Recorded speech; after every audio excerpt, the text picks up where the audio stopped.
नमस्कार and welcome to world affairs. मैं हूं प्रशांत धवन। नाउ रिसेंटली सरकार ने ऐसा स्टेप चला है कि बहुत सारे साइंटिस्ट इसको लेकर नाखुश हैं और सरकार की आलोचना भी कर रहे हैं। यहां पर आप देख पाओगे आर्टिकल है, scientist criticise GST hike on scientific equipment. जो साइंटिफिक इक्विपमेंट होता है, माइक्रोस्कोप हो गया, उसके अलावा वेरियस टाइप की अगर मान लीजिए गैसेस हैं, लैब का इक्विपमेंट होता है, ये सब अब ज्यादा महंगा हो जाएगा पहले के मुकाबले। यहां पर आप देख पाओगे सेवरल साइंटिस्ट। अब यहां पर आप कहोगे वेट, सेवरल साइंटिस्ट कौन से? क्या ये कोई बड़े साइंटिस्ट हैं?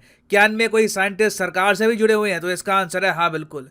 कई साइंटिस्ट जो सरकार से भी जुड़े हैं। फॉर एग्जांपल यहां पर आप देख पाओगे ये है डॉक्टर अमित तुली साहब। ये प्रिंसिपल साइंटिस्ट हैं at CSIR institute of microbial technology. ये कह रहे हैं कि जो GST बढ़ा दिया गया है साइंटिफिक इक्विपमेंट पर, इससे ऑलरेडी जो हमारे साइंटिस्ट हैं जो अंडरपेड हैं, जिनको US चाइना के मुकाबले बहुत ज़्यादा कम सैलरियां मिलती हैं, उन पर एडिशनल बोझ यहाँ पे और अब डाल दिया है। साइंटिस्ट किस तरीके से रिसर्च करेंगे, आगे बढ़ेंगे। और उसके अलावा देखो, इससे मैसेज बड़ा अजीब सा जाता है। ऑलरेडी रिसेंटली नीति आयोग की रिपोर्ट आई है कि इंडिया सिर्फ 0.65-0.7% के आसपास खर्च रहा है अपनी GDP का ऑन रिसर्च एंड डेवलपमेंट। अब ऐसी डीमोटिवेटिंग न्यूज के बाद जो साइंटिफिक इक्विपमेंट है ये भी अगर महंगा हो जाएगा तो इससे मैसेज बड़ा खराब जाता है। तो इस वीडियो में इस टॉपिक को हम इन डेप्थ डिस्कस करेंगे। और वैसे मैं आपको बता दूं, देखो मुझे पता है ये टॉपिक कोई ग्लैमरस नहीं है, इस टॉपिक पर कोई खास व्यूज नहीं आने वाले, लोग जरा इस टॉपिक को शेयर भी नहीं करेंगे, मगर मैं आपको बता दूं इस टॉपिक से इंपॉर्टेंट शायद कोई टॉपिक नहीं होगा इंडिया के फ्यूचर के लिए। और अब तक आप लोगों को मेरे बारे में एक बात समझ में आ चुकी होगी, I am a patriot, I love this country. मेरी प्राइड इस कंट्री की प्राइड से जुड़ी हुई है, मेरी प्राइड आप सबसे जुड़ी हुई है। आप लोग एज इंडियंस अच्छा करते हैं, मुझे भी अच्छा लगता है। तो ये इशू डिस्कस करना काफी इंपॉर्टेंट है ताकि अवेयरनेस जागे और इन द फ्यूचर हम यहाँ पर करेक्ट मेजर्स भी ले पाए। नाउ आगे बढ़ने से पहले आपसे क्वेश्चन पूछूंगा। क्वेश्चन यहाँ पर यह है कि प्रेसिडेंट ऑफ इंडिया की ओथ, शपथ जो है प्रेसिडेंट ऑफ इंडिया की, ये कौन दिलवाता है? ये है यहाँ पे आपकी option, chief justice of India, prime minister of India, chief minister of Delhi या फिर former president of India. Comment section में करिए उत्तर, सही आंसर आपको मिलेगा वीडियो के अंत में। अब देखिए, साइंस एंड टेक्नोलॉजी के पर्सपेक्टिव से अगर मैं बात करूं ना ओवरऑल, तो पिछले कुछ महीनों में एक के बाद एक खराब न्यूज आई है जिससे ओवरऑल साइंटिस्ट भी डिमोरलाइज फील कर रहे होंगे। अब वैसे मैं आपको ये बता दूं, अभी जो फाइनेंशियल ईयर चल रहा है ना, इसमें ministry of science and technology का जो बजट है ये वैसे ही 3.9% कम कर दिया गया है पिछले साल से।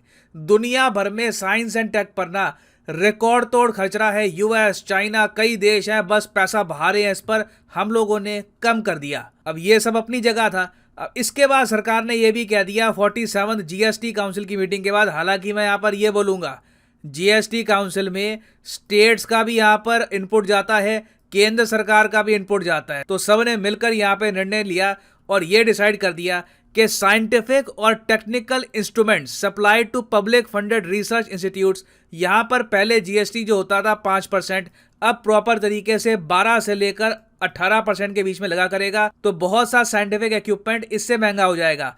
और यहाँ पर आप देख पाओगे ये ट्वीट है अरिंदम घोष साहब की। अरिंदम घोष साहब रिसर्चर हैं at the Indian institute of science. कई प्रोमिनेंट साइंटिस्ट यहाँ पर कह रहे हैं कि ये करने की जरूरत क्या थी, आप क्या मैसेज सेंड कर रहे हो। अब यहाँ पर आप देख पाओगे एक और साइंटिस्ट की ट्वीट है, ये IIT हैदराबाद से जुड़े हुए हैं। ये यहाँ पर कह रहे हैं कि जो ये निर्णय है कि साइंटिफिक इक्विपमेंट पर GST बढ़ाने का, ये ऐसा एक निर्णय है, it is shoot yourself in the foot. क्योंकि देखो, अब एक तर्क यहाँ पर आप दे सकते हैं कि जी अब हम US और चाइना नहीं है ना, हम वहाँ पे उतना इकोनॉमिकली इतना परफॉर्म नहीं कर पाए, हमारे बजट कंस्ट्रेंट्स हैं।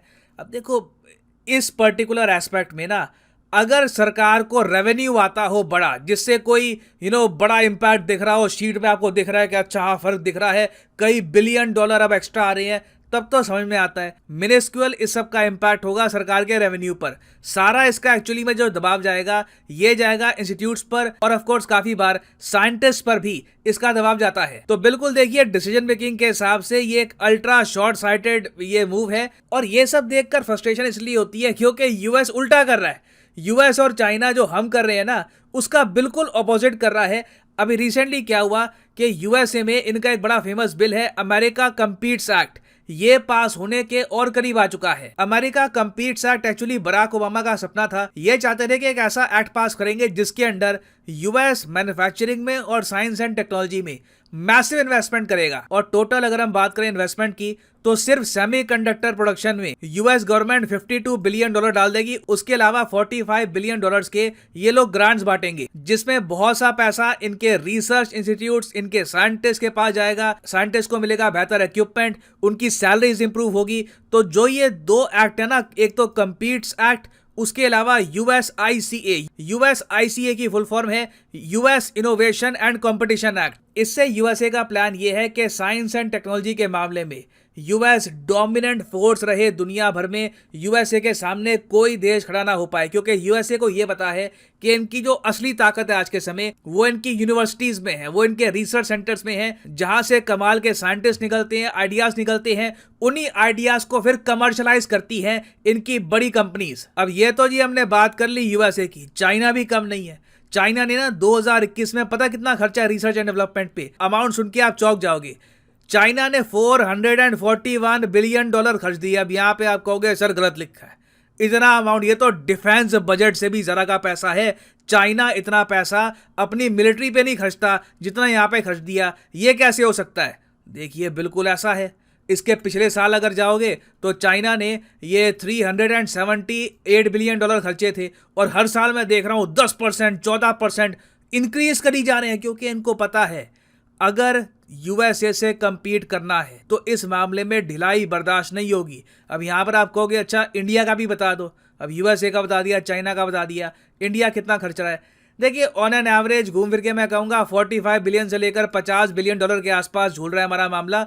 एक टाइम पर मुझे याद है 2007-8 के आसपास $10 बिलियन के आसपास खर्चता था इंडिया और रिसर्च एंड डेवलपमेंट बहुत कम है। बट चाइना से कंपैरिजन में अगर हम देखें तो चाइना हमसे 7 से लेकर 8 गुना ज्यादा खर्च रहा है रिसर्च और डेवलपमेंट पे। उसके अलावा डेफिनेटली चाइना ऐसे काम भी नहीं करता कि जो रिसर्च इक्विपमेंट है ये भी महंगा कर दो। तो यहाँ पर आप समझ सकते हैं कि साइंटिस्ट गुस्सा क्यों है, क्योंकि देखो एक के बाद एक झटके लग रहे हैं। या तो होता ना कि सरकार कहती है कि वैसे हम रिसर्च एंड डेवलपमेंट पे जो खर्चा है ना इस बार ये 5% 6% बढ़ाएंगे, फिर सरकार कहती है चलो साथ में थोड़ा सा ये इक्विपमेंट का भी बढ़ाना है, थोड़ा सा एक आप कह सकते हैं बैलेंस्ड होता। दूसरी तरफ साइंटिस्ट के ग्रांट्स बढ़ते, उनके पास पैसे आते, इट वुड हैव बैलेंस्ड। मगर ये जो अब न्यूज़ है ना, it is quite bad and I hope के in the future GST council सोचे इसके बारे में, क्योंकि ये सब करके सरकार को कुछ खास पैसा तो मिलना नहीं है, साइंटिस्ट पर बोझ बढ़ जाएगा। और वैसे मैं आप सबको ये बताऊं, इस टॉपिक से रिलेटेड कोई आपको अगर आर्टिकल दिखता है कहीं भी, मैं कई आर्टिकल पब्लिश हुए हैं, कई वीडियोस होती हैं, कहीं पे भी आपको इन्फॉर्मेशन मिलती है,